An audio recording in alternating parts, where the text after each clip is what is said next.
अगर आपका हस्बैंड भी उन्हीं मर्दों में से है जो अपने पेरेंट्स के सामने आपको इम्पोर्टेंस नहीं देते, और जब उनके पेरेंट्स नहीं हैं, वो कहीं गए हैं या बेडरूम में या आप लोग कहीं घूमने गए हैं, तो आप सबसे प्यारे होते हो उसके लिए, तो ये वीडियो आपके लिए है। क्योंकि ये बात समझने वाली ज़रूर है कि एक वही इंसान है और वो बहुत अलग अलग बिहेव करता है अलग अलग सिचुएशंस में। तो बहुत सारे लोग इसको एक स्प्लिट डिसऑर्डर कह देते हैं कि ये तो बहुत स्प्लिट पर्सनालिटी का इंसान है जो अलग अलग बिहेव करता है। बट उसको किसी साइकोलॉजिकल डिसऑर्डर में भेजने से पहले समझते हैं कि उसके साथ क्या हो रहा है। तो ये वीडियो जो हम बना रहे हैं ये हर उस औरत के लिए है जिसको ऐसा लगता है कि उसका हस्बैंड उसे इम्पोर्टेंस नहीं देता जब उसके इन लॉज सामने होते हैं, और वही इंसान मुझे बाद में इतना प्यार कर रहा होता है जैसे मुझे समझ ही नहीं आता मैं कौन से रूप पे विश्वास करूं। और इस वजह से आपका विश्वास भी काफ़ी डगमगा जाता है, क्योंकि इंसान वही है। ये वही इंसान है जो सुबह ब्रेकफास्ट टेबल पे या पेरेंट्स के सामने ब्रेकफास्ट करते हुए ऐसे बिहेव करेगा जैसे आप कोई उसकी हिडन गर्लफ्रेंड है, वो अपने माँ बाप से आपको छुपाना चाहता है, या आप उससे शादी की हुई औरत नहीं है। और बहुत ही वियर्ड, अलग अलग इंसानों के अलग अलग रिएक्शंस होते हैं। बट यही इंसान जब शाम में आपको ड्राइव पे लेके जा रहा है या वो मार्केट लेके जा रहा है, तो वो सारे डिसीजंस आपसे करा रहा है, वो ओनरशिप दे रहा है कि तू देख ले तुझे क्या अच्छा लग रहा है। लेकिन वही माँ के सामने मम्मी से पूछ ले, पापा से पूछ ले करता रहता है। और ये इंसान जब रात को बेडरूम में होता है तो वो आपके लिए सबसे प्यारा होता है। लेकिन औरतों को इस बात से तसल्ली कैसे हो, क्योंकि जब रात है तो रात में तो सब अच्छा है, प्यार भी हो रहा है, बातें भी हो रही हैं, चीज़ें भी डिस्कस हो रही हैं। लेकिन सुबह वो इंसान जब आपको वियर्ड बिहेव करता है तो औरतों को कन्फ्यूजन है, भाई तू है कौन, क्या क्या कर रहे हो तुम।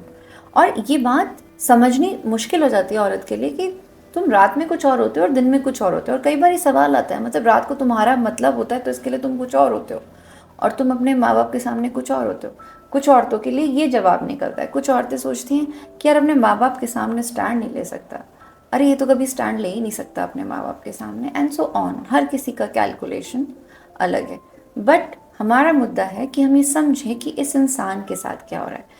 तो समझने की कोशिश करते हैं कि यही इंसान जो रात को कुछ और है और सुबह कुछ और है, इसके अंदर चल क्या रहा है। इसके अंदर चल रहा है एक डर, एक डर कि मेरे माँ बाप को ये ना लगे कि ये वाइफ जो मेरी ज़िंदगी में अभी आई, या 5 साल पहले आई, या 2 साल पहले आई, या 3 साल पहले आई, या 6 महीने पहले आई, वो उनसे इम्पोर्टेंट नहीं हो जाए। ये डर उसके मन में चलता है क्योंकि आपके आने से पहले या आपके रहते रहते इस घर में उसने बहुत कुछ ऐसा अपने पेरेंट्स से सुना है जिससे उसके मन में डर बैठ गया है। जैसे माँ बाप की इनसिक्योरिटी की अब इसकी शादी हो गई तो ये हमारा ध्यान नहीं देगा, माँ बाप की इनसिक्योरिटी की अभी हमारे साथ टाइम स्पेंड नहीं करेगा। और वो कह भी देते हैं, वो ये बात कह भी देते हैं कि अब तो शादी हो गई तो चीज़ें बदल जाएंगी। या बहन या रिश्तेदार, बहुत रिश्तेदार मजाक में ये कह देते हैं कि कल से तो इसकी शादी, अब हमें टाइम नहीं देगा। क्यों नहीं देगा? क्यों? ये बात समझ नहीं आ रही कि उसकी भी तो प्रायोरिटी बदलेगी। ये बात मजाक से ज़्यादा जब बार बार वो इंसान सुनता है, वो मर्द सुनता है, तो उसको एक डर बैठ जाता है। और ये डर आता है उस इंसान के मन में अपने पेरेंट्स की इनसिक्योरिटी से। कहते ये बात दोस्त भी हैं, लेकिन दोस्तों में वो इनसिक्योरिटी नहीं, वो मजाक करते हैं। पेरेंट्स में वो इनसिक्योरिटी है, क्योंकि 30 साल जिसको उन्होंने अपना बना के पाला है, हर चीज़ उसकी की है, उसका रूम संभाला है, उसके कपड़े संभाले हैं, उसकी चीज़ें संभाली हैं, आज अचानक से आके कोई और संभाल लेगा। ऐसा नहीं है कि उन्हें पता नहीं होता कि शादी के बाद ही बदलाव होता है, पता सबको होता है। लेकिन ये एक मेंटल प्रिपरेशन है पेरेंट्स की, उस लड़के की खुद की और उस लड़की की, तीनों की ही एक मेंटल प्रिपरेशन है। बट हम बहुत ज़्यादा इसको ग्लोरीफाई जब करते हैं शादी को, क्योंकि शादी बहुत एक बड़ा सा फेस्टिव ग्लोरिफिकेशन है, उस चक्कर में हम ये मेंटल प्रिपरेशन भूल जाते हैं। हम ये समझना भूल जाते हैं कि इंसान जान के नहीं कर रहा है, इसके अंदर डर है। तो हम कभी भी डर पे बात नहीं करते। हस्बैंड वाइफ, अगर वाइफ को बुरा भी लग गया तो कहती है हाँ तू तो अपने माँ बाप के सामने मेरा साथ नहीं देता बस। लेकिन उसको वो डर समझ नहीं आता। कितना आसान हो जाएगा ना अगर आप इस तरह से अपने पार्टनर से बात करना शुरू कर दो कि पता है मैं समझती हूँ तेरे अंदर कोई तो डर है, शायद मैं उसे नाम नहीं दे सकती, मुझे पता है कोई डर है, और वो डर आपको मेरे और उनके सामने एक अलग सिचुएशन में डाल देता है। तो क्यों नहीं आप इस डर पे काम करते हो? क्यों नहीं आप मुझे रात को खुश करने में और अपने पेरेंट्स को सुबह खुश करने के टास्क में लगे रहते हो और दिल से कुछ और चाहते हो? क्योंकि ये ट्रायंगल कनेक्शन कभी भी आपके हस्बैंड को एक रिस्पॉन्सिव बिहेवियर में नहीं ला पाता जब तक वो इंडिविजुअल लोगों के साथ नहीं है। ऐसा नहीं है कि वो अपनी रिस्पॉन्सिबिलिटी नहीं निभा रहे, ऐसा नहीं है कि उनको नहीं पता, लेकिन जब तक वो एक इंडिविजुअल लोगों के साथ है तो वो बहुत रिस्पॉन्सिव, बहुत मी रिएक्शन देते हैं। बट जब वो लोगों के साथ उन दोनों पार्टीज के कॉमन एरिया में है तो वो ही इंसान कंफ्यूज बिहेव करता है, वही इंसान डरा हुआ बिहेव करता है। तो यहाँ बात समझने वाली है, यहाँ बात लेबल करने वाली नहीं है अपने हस्बैंड को कि तू मेरे अपने पेरेंट्स के सामने मुझसे कैसे बिहेव करता है। There is something which you needs to understand and by understanding that you can help your husband. और जितने भी मर्द ये सुन रहे हैं उनको इस बात से ओवरकम करना होगा।